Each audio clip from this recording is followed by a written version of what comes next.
Yeah, 16.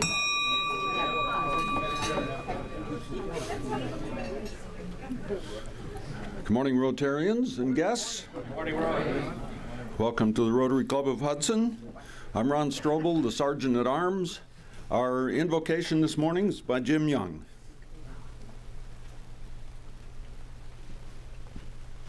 Good morning, Rotarians. Good morning. Welcome to fall. Now, with the thought of our four-way test, let us pray. We are thankful for warm hearts that echo with the call to service. We are thankful for the strong hands that do the work to serve. We are thankful for wise hearts that consider how best to serve. And we are thankful that willing members allow Rotary to serve the world. Amen. Amen. And to lead us in the pledge and the four-way test, Tom Page.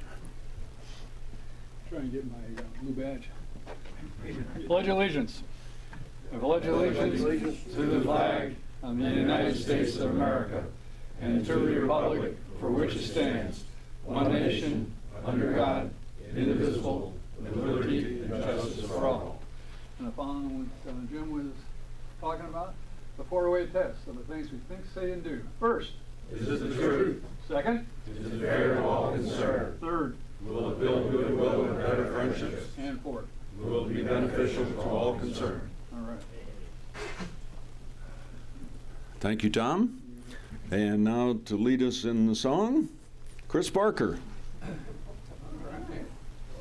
Sorry Dick couldn't be here. So in honor of the Indians, we're going to sing Take Me Out to the Ball Game. All right, sound good? Hope you all know the words. I may or may not.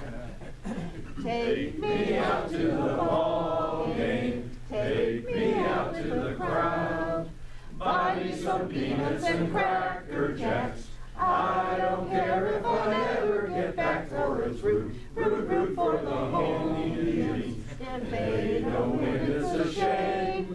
For it's 1, 2, 3 strikes, you're out of the old ball game.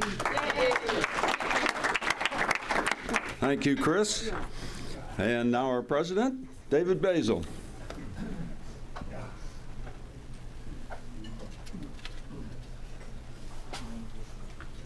Thank you, Ron, and good morning, fellow Rotarians. Good morning. We don't have any guests with us this morning, unfortunately, so we will move right into announcements. Today's 3-minute Rotarian was expected to be Phil Warburton. Unfortunately, Phil's a little under the weather with a bug. I got a call from him, so we'll postpone his 3-minute Rotarian until next week. Mimi Becker wanted to share a little bit about a candidates night provided by the League of Women Voters. Mimi? I can crawl up from underneath here. There are going to be actually 2 candidates meetings in October. The first one is going to be at the Cuyahoga Falls High School on the 6th of October. There will be, I think there are posters around here and there'll be posters around town. That one is sponsored by all 3 Summit County leagues, and it's going to include the judicial candidates and anyone else associated with the courts, the Summit County Council, and the executive department candidates. And it will be an opportunity for anyone who wanted to attend to meet particularly the judicial candidates up close and personal. If you want to experience speed dating for judges, we're trying a new format, which should be pretty interesting. And then there'll be the more usual format for the other candidates. And that's the 6th of October. The meeting begins at 6:30 and it will be over by 9 o'clock. On the 18th of October, right here in River City in the community room, there will be the local candidates, including the legislative candidates and any of the other candidates that are more specific to Hudson and service to Hudson.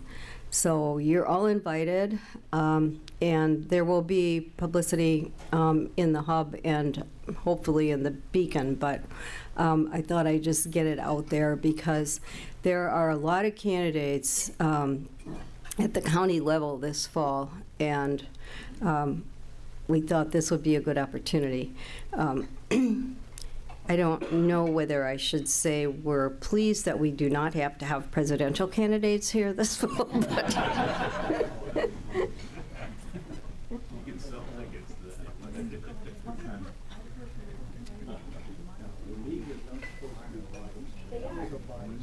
Thank you, Mimi. Just a quick reminder now, I'll try and remember to remind everybody at the end of the meeting, there is a foundation board meeting following today's meeting. All members of the club, of course, are welcome to attend that meeting as well. We will move right into the speaker introduction by Joe Avella. Andy Powell is the speaker today. Joe? Thank you, Dave, and good morning, Rotarians. So today we conclude our series on leadership. And so far in September, we've talked about military leadership. We've talked about sports and athletic leadership at Kent, and business leadership at the University of Akron. Today we hear from a person whose job it is to assist corporations and business leaders in their success. Andy Powell is the founder of Rule 6 Consulting. His passion is supporting, I'm going to read this because I didn't make this up. His passion is supporting organizational transformation toward a business model based on stakeholder versus shareholder primacy. Leaders and organizations interested in this work are those that hold a vision of purpose beyond profit. That includes engaged workforce and a worldview that a business only succeeds when its leaders see business as an integral part of the communities and environments in which they operate. Andy holds a bachelor's and master's degree from Bowling Green, originally from Finland. He and his wife Connie live in Shaker Heights. Rotarians, Mr. Andy Powell.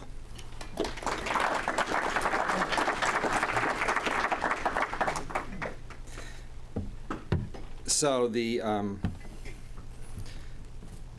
think the last time somebody asked me if I was from Finland was when I was about 5 years old on vacation. I'm from Findlay, Ohio, originally. My mother actually is from Bedford originally in Richfield, so my grandmother was the first industrial nurse at the B.F. Goodrich facility in Brecksville. So I've been around and roots in the area for quite a few years, and spent some time away. So I'm a boomerang. I left about 12 years ago and spent 5 years in Denver and 5 years out in San Diego with Pfizer, and then returned about 2.5 years ago. So we will, you can click on the PowerPoint and go to presentation mode.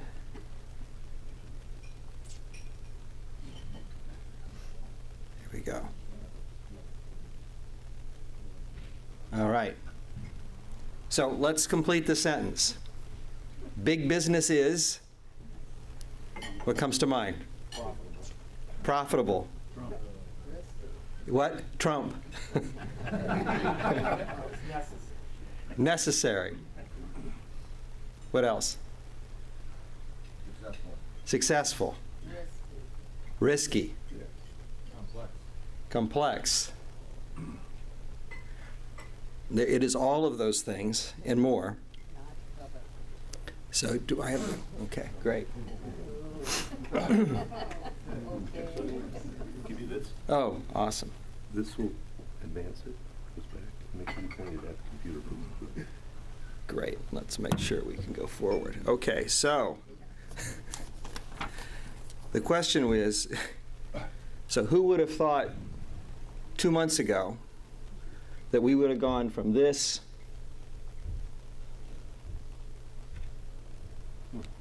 to this.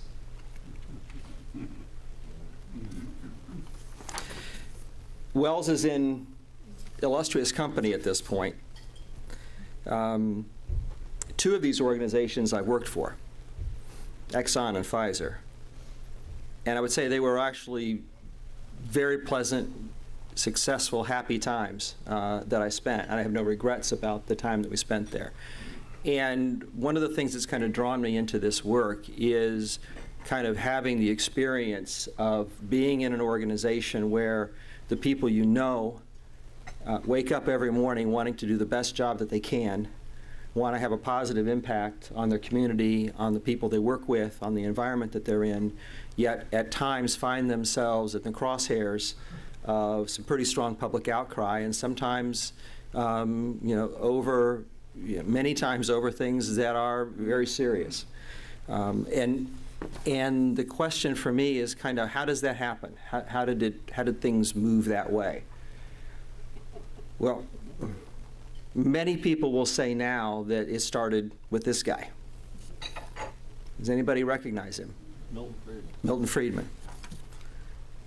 Milton Friedman, Nobel Prize winning economist, and a group of other professors from the University of Chicago in the mid-century published a paper, one of the core tenets of which was what you see here. That there is one and only one social responsibility of a business, and that is to maximize return for its shareholders. I think some people have forgotten the last part of that phrase, which is so long as it stays within the rules of the game.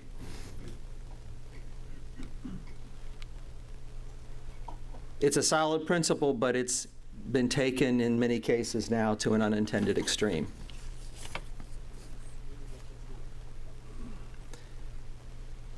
So capitalism wasn't always this way, and like most of us in this room remember a time when it wasn't. In the first half of the century, companies put customers and employees way before they did shareholders. You know, this quote by the founder of Merck at around that same time is pretty exemplary of what the thinking and what the practices and the philosophy of business was at the time. But in roughly 50 short years, we hear things like this. And this was just 2 years ago. So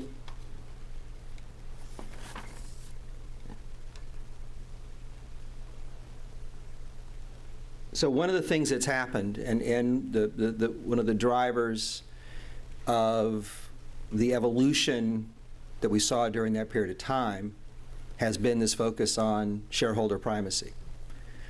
And what it's resulted in extreme case is very short-term focus. Focused on how do we maintain the stock price, and that this quarter is the most important quarter in the history of the company. I think I heard that every quarter for 30 years.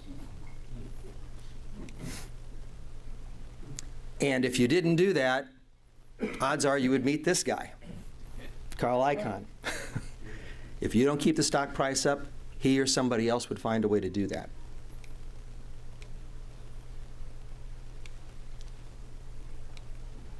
So it really isn't any wonder that all the polls around the trust in business, the confidence in big business, hit an all-time low in 2009. Now it's actually ticked up a bit since then, although I think in the last year with Wells Fargo, Volkswagen, Samsung, and some of the things that are going on, we're going to see that probably tick down again. But there is still hope. There are some signs, because in the midst of all of that, the one thing that we can't argue with, and this was the other major contribution of Milton Friedman, was that there is no economic system ever devised by man in the history of time that has ever done as much for as many people as capitalism has.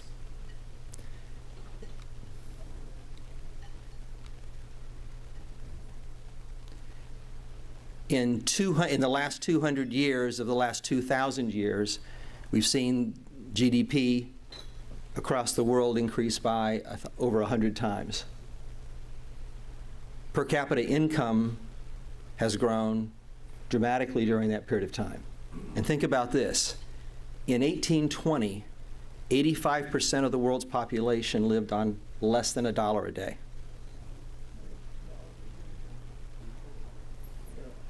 Today, it's 17%.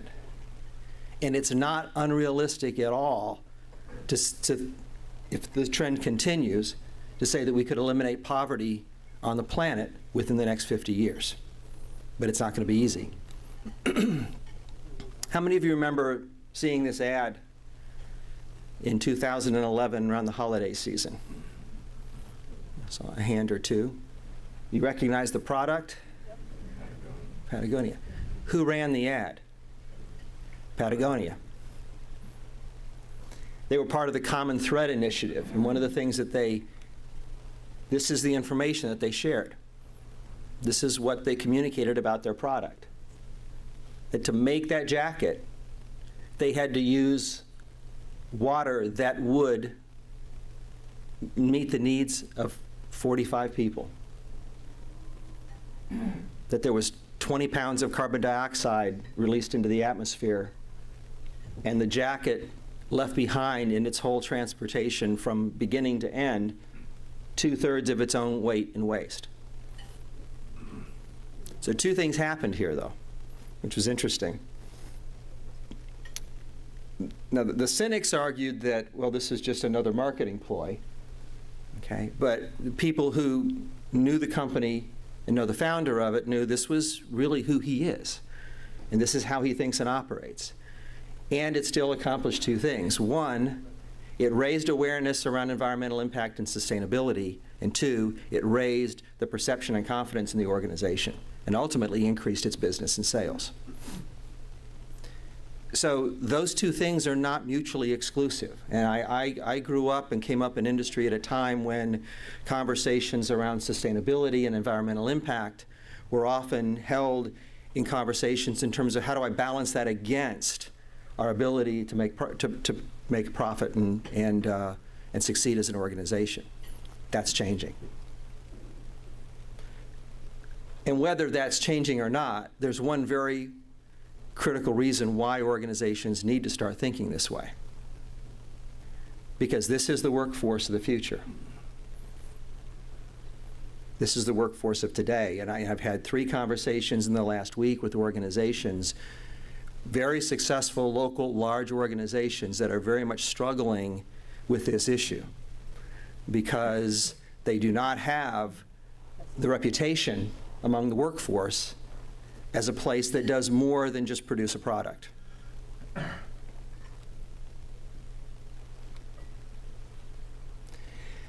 So back in 2007, anybody ever seen or read the book called Firms of Endearment? Okay, we have a couple of hands. So a professor from Babson College named Raj Sisodia wrote a book called Firms of Endearment.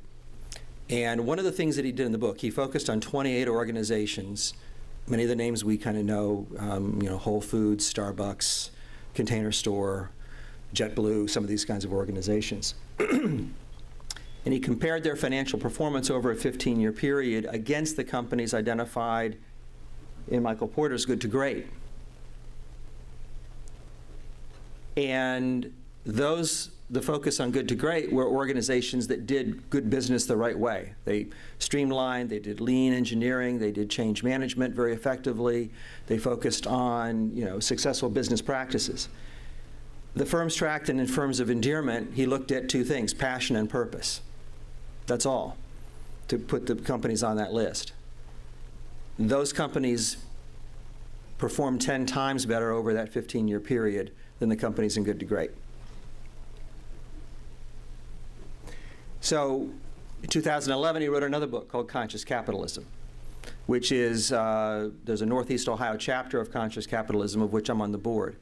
And what's interesting is that Conscious Capitalism here was founded by, really started by 2 people locally, a gentleman by the name of Bill Vogelgesang, who was with, at that time, Candlewood Partners, an investment banking firm in town, and now Epic Pie, and another gentleman by the name of Pablo Guevara, who at the time was a strategy person at Cleveland Cliffs, and then subsequently Eaton, and now he is with Bill at Epic Pie. And what's interesting is that these guys come from a finance and strategy background, not a human resources or environmental sustainability background. But what they saw was basic business principles that they were noticing in the business and investment community that were attracting a significant amount of attention and money. When I met Bill, he told me there was literally billions of dollars of investment capital sitting on the sidelines looking for these kinds of organizations specifically. And so he's built an investment banking business entirely around that market.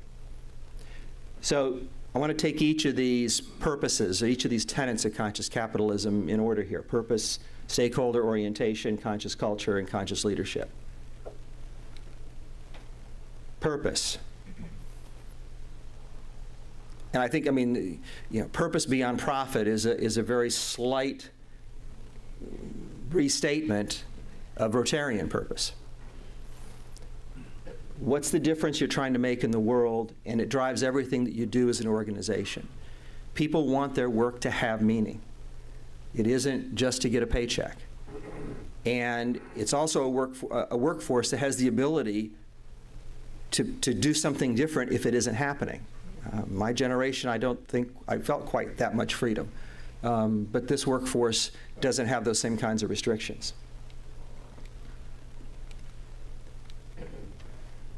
Right now, probably the biggest shining example of a large, big business that operates consciously is Unilever.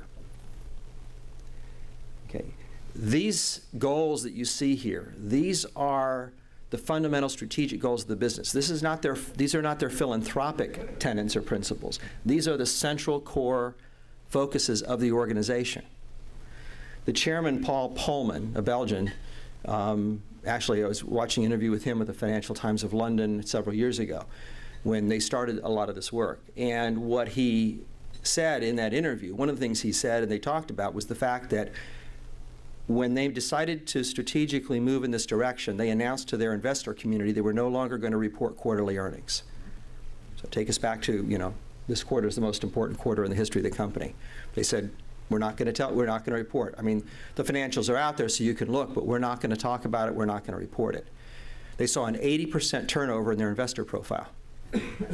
Hedge funds left, long-term value investors moved in. Or investors looking for conscious places to invest their conscious capital dollars. The other thing, last year, or earlier this year actually, we brought in Jonathan Atwood, who's the VP of, their VP of Corporate Communications, as well as Sustainable Living, which is their main strategic tenet. He came in and spoke here in Cleveland earlier this year. And he shared what he's doing, what they're doing within Unilever, engaging in dialogue with every single employee in the company, and talk about what's your purpose. What's your purpose and how can you achieve that purpose here? The other thing that they're doing is they are looking at all of their brands, over 400, to identify, does the brand have a higher purpose? And if it doesn't, they're either going to sell it or they're going to shut it down. This is the purpose of Dove. They're focused on, in the developed world, they're focused on encouraging women's positive self-body image. That's the purpose behind the Dove product. In the third world, they have a different tactic, which is basically about sanitation and cleanliness, that if they can get people to literally just wash their hands on a regular basis, that the incidence of disease will drop significantly in those countries. So that takes us into stakeholder. I think the awkward phrase that I put in my bio is stakeholder primacy versus shareholder primacy. One of the ways to look at that is how an organization what's its worldview. How does an organization view itself in relationship to the environment that it's in? Does it see itself as a separate entity that has interaction with the planet and society and the people and the communities they're in? Or does it see itself as an integral part of that system where it's embedded and its livelihood depends on that? Paul Pullman's other statement in the interview is that you can't live outside of this, a business cannot survive outside of the system that gives it life. And the system that gives it life is the community that they operate in, the society, their customers, and the environment. So who are stakeholders? Well, it's a spicy mix. Ha-ha. Right?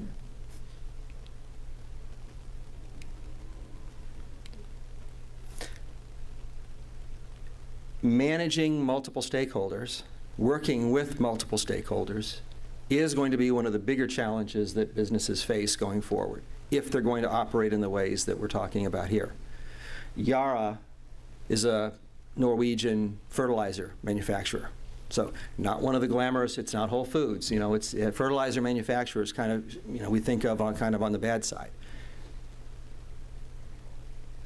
But one of the interesting things is what Yara did, and this actually is the most recent issue of Harvard Business Review. There's an article in there about shared value.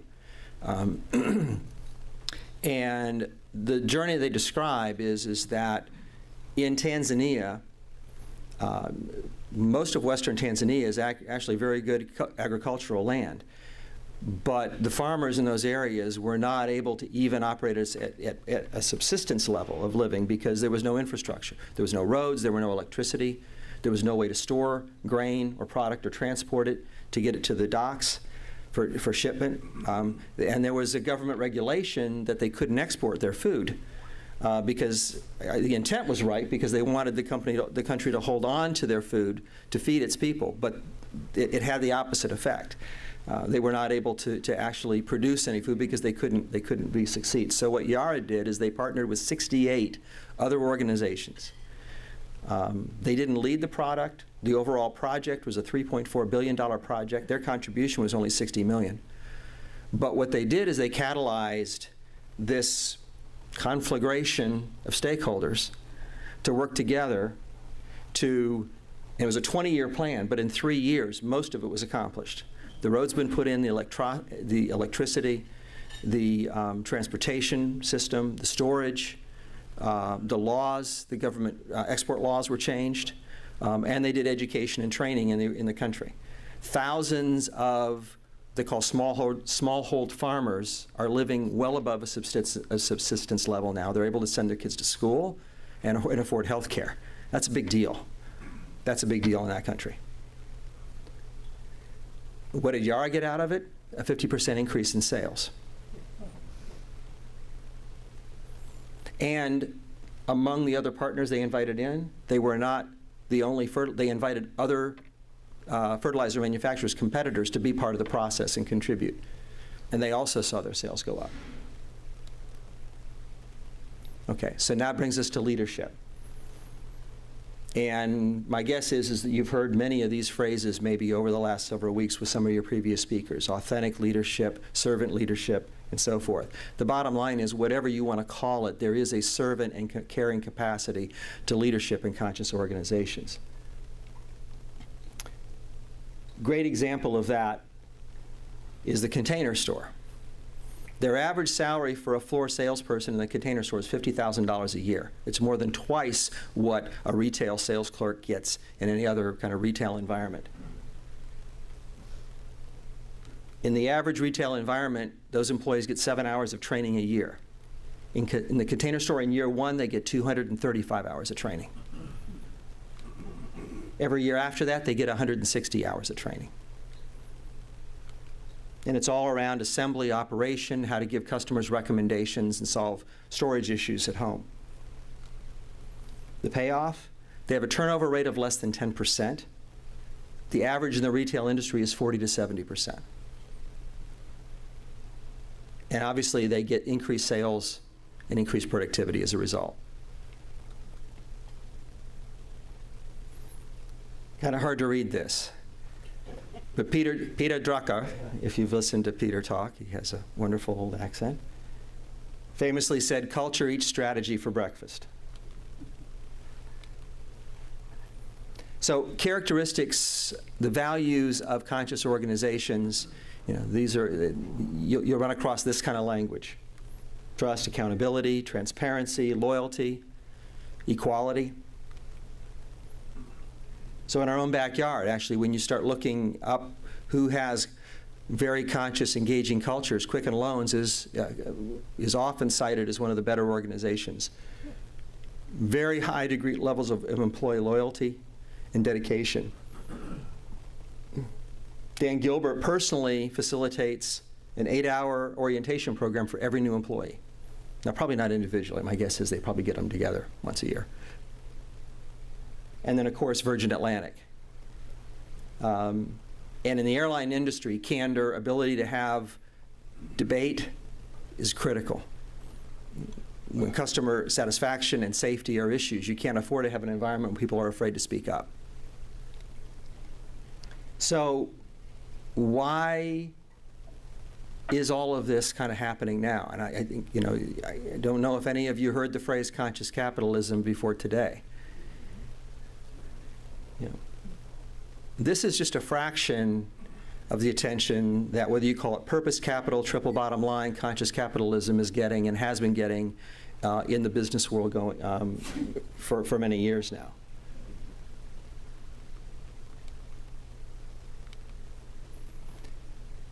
So what's happening is that we are moving into what many believe is a major shift in the way in which organizations see themselves in the society in which we operate.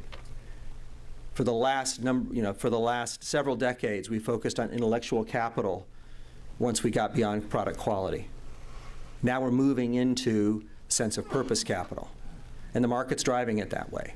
Consumers, supply chain transparency, the fact that when you look at how people make buying decisions and who their most trusted sources of information are on product quality and company, it used to be experts. It used to be, a Consumer Reports or an industry publication. Not anymore. It's Yelp, it's Yahoo, it's Amazon, it's peers, it's family. And they can talk to each other real time, globally, within minutes. If you go into, well, I'll touch on that in a minute. So these are consumers, and this is the workforce.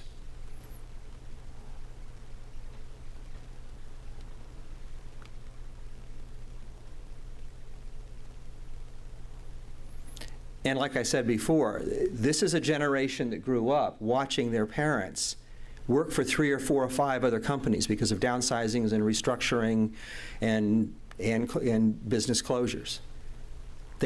Many of them have seen their parents reinvent themselves 1 or 2 times into different careers. Now, for my generation, that was a very scary time. We stepped into that, very gingerly. These folks, they relish this. The adventure, the excitement, the sense of purpose.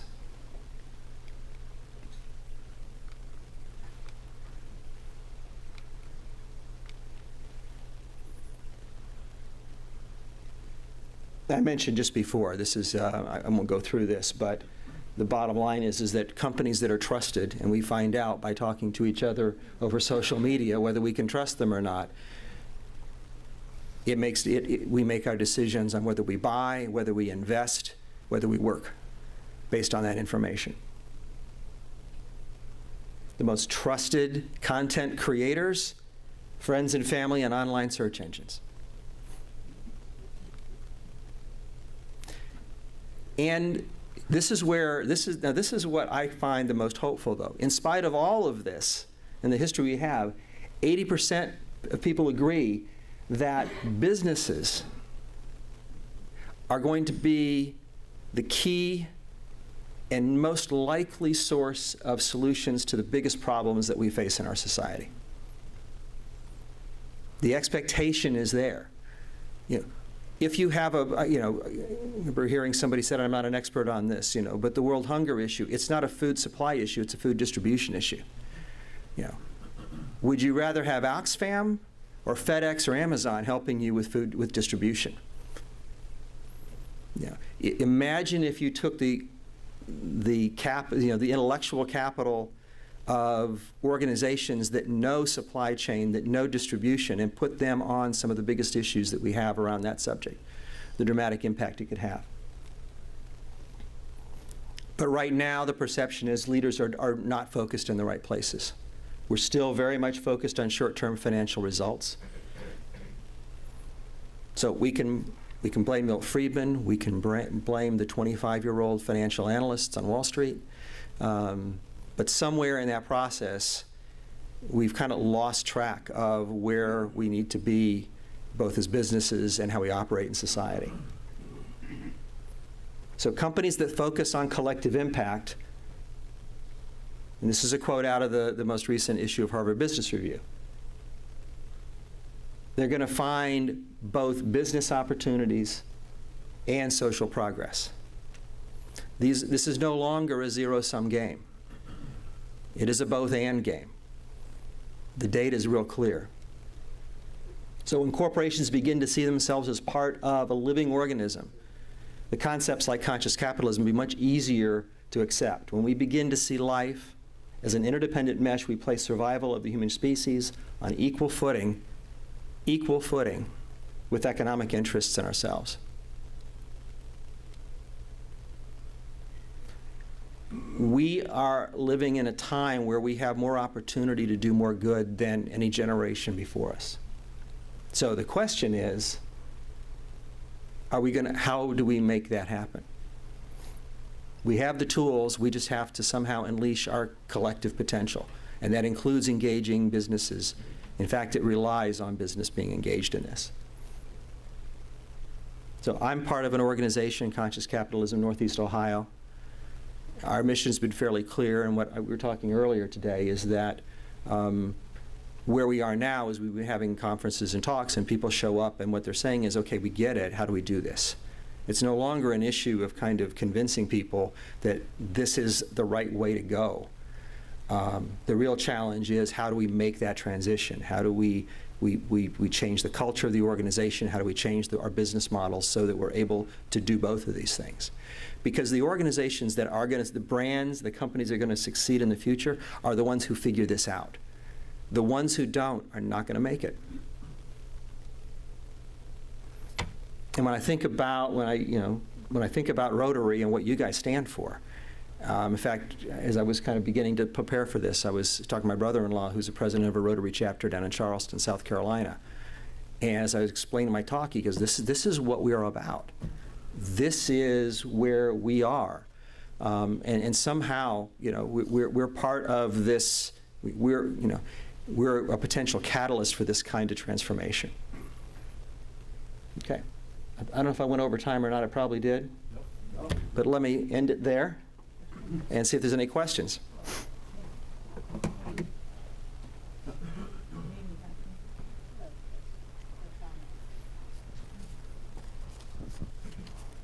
I think this is a revolution long overdue. But I have a question, and it has to do with how we measure economic success. And you mentioned GDP or GNP. And the way that's calculated is all the economic transactions that occur in a year. And so the more disasters or messes that we make, the higher the GDP, because all of those transactions are counted. So my question is, if we are going to go in this new direction, which is essential if the planet or we're going to survive, do you have any ideas about how to either modify how GDP is displayed so that all of the illnesses and the waste management investments that we make because we screw up are counted in a different column than what makes positive contributions to quality of life and sustainability? Yeah, I think that's probably, and there's a lot about that I don't know, but you've seen companies start to add sections to their annual reports. It's kind of a separate section, though, from the financials. And what you're talking about is how do you take that and put some value on it and make it an integral part of the overall performance picture of the organization. Because we pay attention to what we measure. And so if we're not measuring the right things, if we don't figure out how to measure this and how to put some sort of value on it, and I think that's what these companies are now trying to figure out how to do, is how do we measure it, how do we represent it, how do we communicate it to our employees, to our shareholders. But it's the trickle up to how the nations and the world accounts for the stuff that drives a lot of silly behavior, too. Yeah, agreed, agreed. Question. Yes. First of all, great talk. Thank you very much. Two questions. One is, there's got to be a number of companies that see it, and at sea level, though, the intent is there. There's got to be a great level of fear. This is great. We implement it, but I'm gone. Yep. By the time we get it all smoothed out. Yep. So one, how do you deal with that? Two is, you mentioned some of the stakeholders. You didn't say anything about government regulators, and it's companies. They're going to do it themselves, or someone's going to do it for them. So if you can comment on that too. Yeah. So your first question really is about, as you said, companies who get it, but the decision in the meantime they're worrying about still surviving for the next quarter. If I can't survive, it's not going to matter whether I'm environmentally conscious or sustainable or have an engaged workforce. And I like, there's a professor at MIT named Otto Scharmer who wrote a book called Theory U. He's talking about leading from the emerging future. One of the things that he gets into there, which I have felt very passionately about, in fact, it's why I named my consulting business Rule 6, which I'll mention in a minute, is you start where they are. So to go into an organization that's looking at just trying to survive for the next 3 months or 6 months and say you need to kind of turn all this upside down and become Mother Teresa, that's not realistic, okay? But you figure out where you can start and where you can start to move the needle. As a Rule 6, there was a professor, the father of the field of organizational development, a guy named Herb Shepard. Started out at Case Western and ultimately went on to Hay McBurr and spent time at Harvard. And he wrote a paper called Rules of Thumb for Change Agents. Rule number 1 is stay alive. Rule number 6 is light lots of small fires, which is kind of why I named my business what it is you start where you can. So I think that's that piece. Your second question again was? Just regulators. Just regulators, yeah. Stakeholders. Right. And I think I just neglected to have some good examples of kind of how that is. But I think we're all of our systems, regulators, the investment community are kind of products of this system that's kind of evolved over the last 50, 60 years. So it isn't like we can wake up tomorrow, because you still have to deal with the investment community and what they, how they report about your organization, and you still have to deal with government regulations. And I think that's where this notion of kind of stakeholder engagement, of if we can have more experiences where traditional adversaries are working collaboratively on projects, I think we may start to see some of those things start to shift. Yeah. Quick comment and then a question. The comment is, I moved from a $29 billion company to a $500 million company that's privately held. The $29 billion was public. And I gotta say that it was very refreshing that we could do projects at a smaller company, and we would come back and say, well, that's not really turning a profit, and the owners would say, that's okay. We could hang with it, where absolutely if it was not paying out in the first quarter, you were done. Exactly. Yeah. Now the question is, you mentioned about using Federal Express versus Oxfam in terms of their knowledge and innovation in terms of logistics.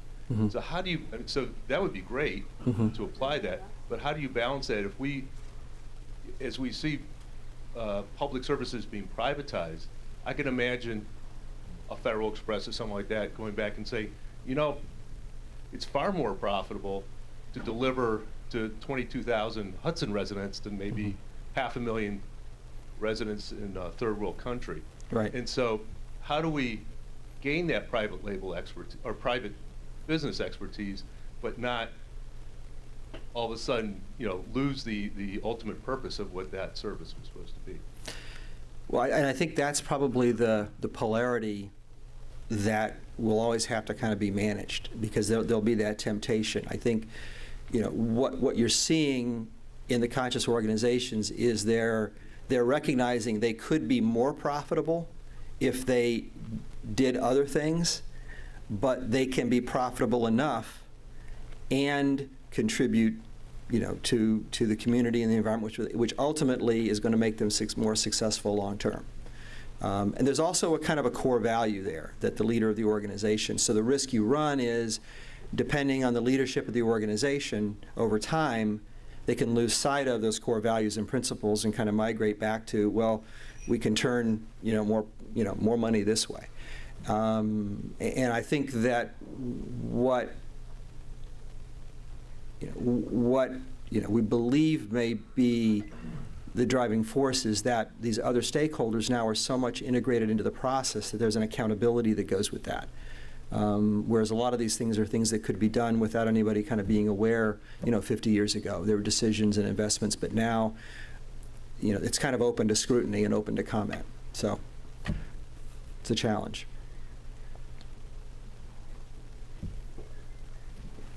We had a question over there. Hey, thank you, Andy. You definitely got my brain thinking this morning about a lot of things, so appreciate that. My question to you in going forward, in terms of stakeholders, let's include a shareholder as one of those stakeholders. You could choose to invest your money in a company that's conscious about the environment and making a positive change in the world. You could read a prospectus to find out kind of some of the things that the company's doing. But that same company might be marketing a product in a Heinen's or a Giant Eagle that the consumer doesn't have a full education on what they're buying necessarily.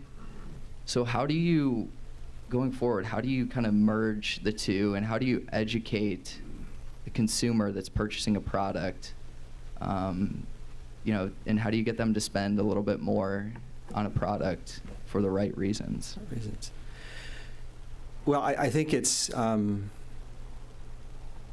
first thought is I don't know that you can, and that in fact that we're even counting on getting or convincing consumers to shift, their thought process, because that is what is shifting. It's kind of, because of the access of information and just the values of a community. When people start to see how much interdependent they are, they start to look for those sorts of things. So that's, the consumer profile has already shifted in that direction. Now, your question is how do you get everybody there? And I think this is an interesting question, because as much as I'm steeped in this, I still go to, and Aldi's actually really shifted their business model, where they have a lot of organic and healthy and environmentally, but there's still products that I know, depending on how business went that month, I might not be buying the organic milk. And I think there's a big chunk of our population that doesn't have the financial freedom to maybe make some of the product choices, because right now a lot of the products that have these kinds of pedigrees that we're talking about here are more expensive. I think one of the things you'll start to see is a shift to where that price difference is going to become smaller and smaller, and I think that's going to allow people to kind of follow their own tactic. And I think that organizations themselves, their marketing functions, are going to start. You're seeing it with how Unilever advertises what they do. So it's part of their marketing approach. So to that point, relying on marketing as education is a little bit tricky. Something I learned recently that shocked me. My girlfriend likes to eat eggs for breakfast, and she was always buying the organic eggs, the brown eggs. And we recently learned that unless it says farm raised and not just organic, that there's really no difference in the egg. So we've been paying this extra money for these organic eggs, and then come to find out that we basically just got burned. Yeah. I absolutely. I bought these shirts. I bought these shirts made out of bamboo when I lived in San Diego right before I moved here. So a very earthy, environmentally conscious area. And I went to a shop called Ecotopia, and I bought these great T-shirts that were organic, made from bamboo. Well, then I went and looked it up, and I found out that the chemicals and the carbon and the energy needed to process that bamboo into something that could be used as a fiber was 10 times more damaging than if I had gotten a nylon shirt. So there is in any system, there's that potential for abuse. I think, but what you said is that we found out. And I went and I found out. And that's what's happening, is we're going back and we're doing the research and we're asking the questions. And we have the ability to get the answers to those questions now, which we didn't have, 20, 30 years ago.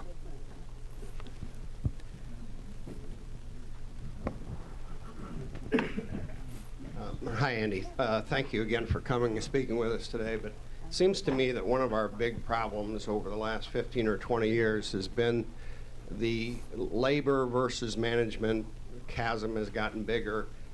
Top-end executive pay has just exploded. It's up, 10 times from what it used to be, while labor is stagnant and middle class is kind of disappearing. Mm-hmm. How do you overcome something? How do you overcome that trend that's been going on for all of these years and kind of reverse that and start rebuilding, labor and middle class? Well, I think how that's actually going to happen, I think is a big question. But that's the thought, a big part of the thought process behind this is that there was a time where, at the beginning, in the example I gave, in the in the first half of the century, executive pay and bonuses were not what they are now. And trade unions were much stronger. And I mean, I grew up, my father was the VP of Labor Relations for Marathon Oil, so I grew up, fighting with OCAW and AFL-CIO as a kid. They were the devil in my household. And I think it's the loss of the balance there. So how that happens, I think hopefully what you start to see are some things like what we just heard today is that, now, the clawbacks, the givebacks that the Wells Fargo executives are returning back to the organization. I think you're going to start seeing more of that happen. And I think that organizations, again, it's this transparency that as you start to think about these things and recognize how public this information is this something that you can look at yourself in the mirror and say, can I justify this? Is this something that, is this how I want my company, my business to be perceived? But I think it's going to take time, and there will be a struggle. It will be a struggle. Yeah. Okay.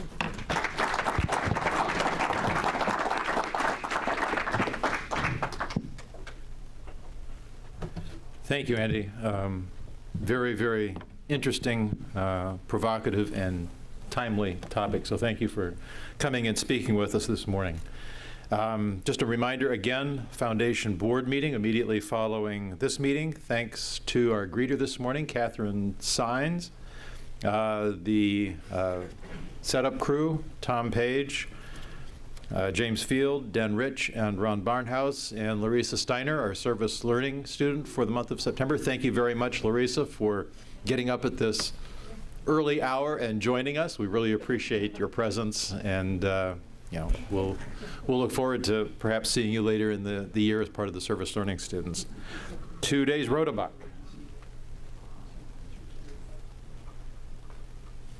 The payout is $16.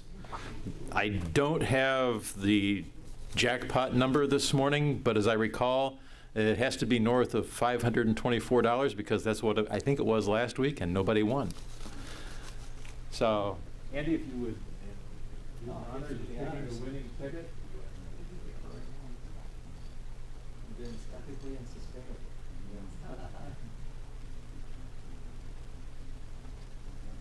And the last four numbers, 2699.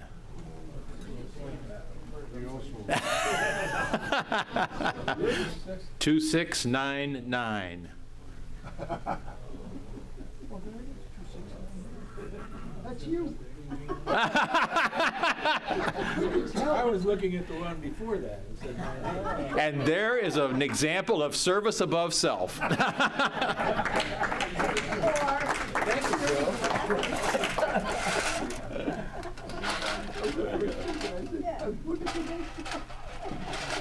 Bummer. It goes up for next week. Thank you very much.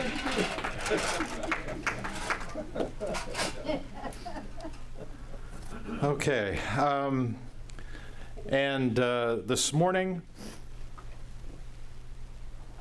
as we depart, I'll share a little story and a comment from someone important in my life. I was maybe 10, 12 years old, and I don't remember whether I was asking permission or begging forgiveness in a conversation with my father. And I said, "Dad, I've got to do this." And he looked me straight in the eye, and he said, "Son, there are only two things in this life you have to do: be born and die. And in between, everything is your choice. There may be consequences, but it's all a matter of choice." And so with that, let's make good choices. We're adjourned until next week. Thanks, everybody.